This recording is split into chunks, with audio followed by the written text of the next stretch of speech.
இறைவனை என் மனமொழிமைகளால் போற்றி பண்ணுகிறேன். இந்த காணொலி வீட்டுக்கு பாதுகாப்பு தரத்துக்கு யார் பெஸ்ட்டு, ஒரு செக்யூரிட்டி கார்டா அல்லது சிசிடிவி கேமராவா அல்லது ஒரு பெட் அப்படின்றது என்னுடைய கண்ணோட்டத்தில் இதை சொல்லலாம் அப்படின்னு. இப்போ எங்கள் வீட்டில் பார்த்தீங்கன்னா நாங்கள் இருக்கக்கூடிய அடுக்குமாடி குடியிருப்பில் சிசிடிவி வசதியும் இருக்குது. உள்ளேயும் இருக்குது, வெளியும் இருக்குது, ரொட்டேஷனும் இருக்குது. பெரும்பாலும் நடந்தது என்ன அப்படிங்கிறது பார்த்தீங்கன்னா அதில் டிவியில் வட்டம் போட்டு சிசிடிவியில் காட்டுவாங்களே தவிர அதை ஆக்டிவாக இன்டர்வென்ஷன் பண்ண முடியாது. நம்மளுடைய முன்னோர்கள் 4 விதமான பிராணிகளை வளர்ப்பதற்கு அங்கீகாரம் கொடுத்தார்கள். யார் அந்த 4 பேர் அப்படின்னு பார்த்தீங்கன்னா மாடு, ஆடு, நாய், கோழி. நம்மளுடைய புறநோயாளி பிரிவுக்கு நம்ம மருத்துவமனைக்கு வரும்பொழுது ஹாஸ்பிட்டல் எதுக்குங்க, நாய், பூனை. பூனை அங்கீகரிக்கலைன்னு சொல்ல முடியாது, அங்கீகரிச்சாங்க. இருந்தாலும் அது பூனை பொதுவாக மாஸ்டருக்கு ஒபீடியண்ட்டாக இருக்காது, அது போகும்போது சொல்லிட்டு போகாது அப்படிங்கிற ஒரு கண்ணோட்டமும் இருக்குது. இருந்தாலும் அது பெட்டோட வரிசையில் தான் வருது. வீட்டுக்கு பாதுகாப்பு, சாலைக்கு பாதுகாப்பு. ஏற்கனவே நான் சொன்ன இரவு நேரத்தில் ரோந்து பணியில் இவங்க ரொம்ப முழிச்சுக்கிட்டு இருப்பாங்க. கால பைரவர் அப்படிங்கிறதும் இதுக்கு பேர் உண்டு. காசி யாத்திரைக்கு நம்ம போகும் பொழுது கைலாசத்துக்கு போகிறதுக்கு இவங்க வழி கொடுத்தா தான் நம்ம போக முடியும் அப்படின்னு சொல்லுவாங்க. இப்படி ஒரு சூழலை யோசிச்சு பாருங்க. நம்ம வீட்டுக்கு ஒரு ஒரு ஒரு ஏதோ ஒரு தப்பு நடக்க போகுது அப்படிங்கிறத அவங்க சம்மந்தம் இல்லாத ஆள் வந்திருக்காங்க, புதுசாக ஒரு ஆள் வந்திருக்காங்கன்னா கண்டுபிடிக்கிறதுல இவங்க ரொம்ப நுட்பமாக இருப்பாங்க. சிசிடிவி கேமரா ஒரு பேசிவ், அதாவது அது எந்த விதமான ஒரு ஆக்டிவ்னஸும் இருக்காது. இது மனிதர்களுக்கு இருக்கக்கூடிய மனசுல ஒரு பகுதி இன்னக்கும் மனசு இருக்குது. அதனால தான் நம்ம ஐடென்டிஃபை பண்ணோம். நம்மளை விட்டுடும் ரொம்ப ஏதாவது ஒரு தப்பு செய்கிறவங்கள அதை அடையாளப்படுத்தி சொல்லிடும்.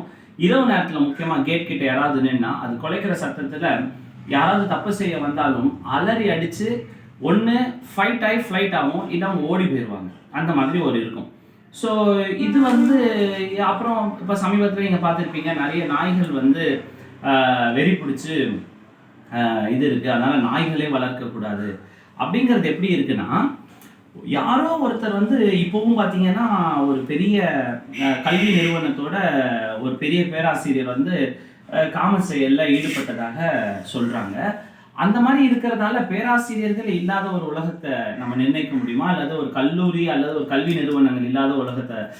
மனிதர்களையுமே வெறி பிடித்தவர்கள் நிறைய பேர் இருக்காங்க. 65 வயசு பாட்டியை விடுறதில்ல, 2.5 வயசு குழந்தைய விடுறதில்ல.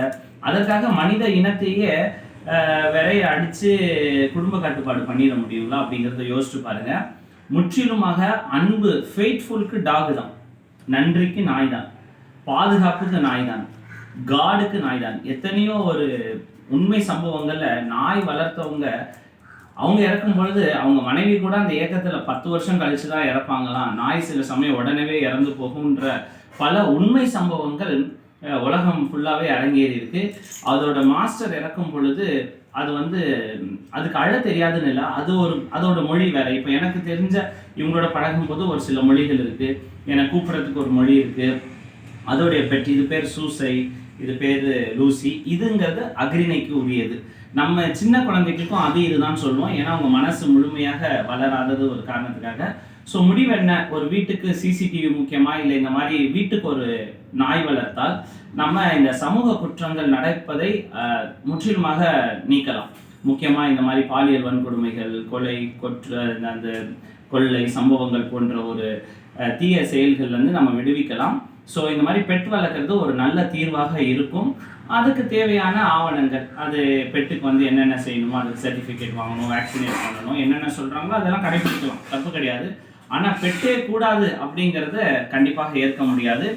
ஒரு சில வெறிப்பிடித்த நாய்கள் இருப்பதால் சாப்பாடு கேட்டு அது சத்தம் கொடுக்குது, அது நம்மளோட ரெஸ்பாண்ட் பண்ணும். ஒரு சில வெறி பிடித்த நாய்களால் எல்லா நாய்களையுமே நம்ம இனம் அளிக்க முடியாது. இது மனிதர்களுக்கும் பொருந்தும் என்று கூறி மற்றும் ஒரு முக்கிய பதிவில் சந்திப்போம். நன்றி, வணக்கம்.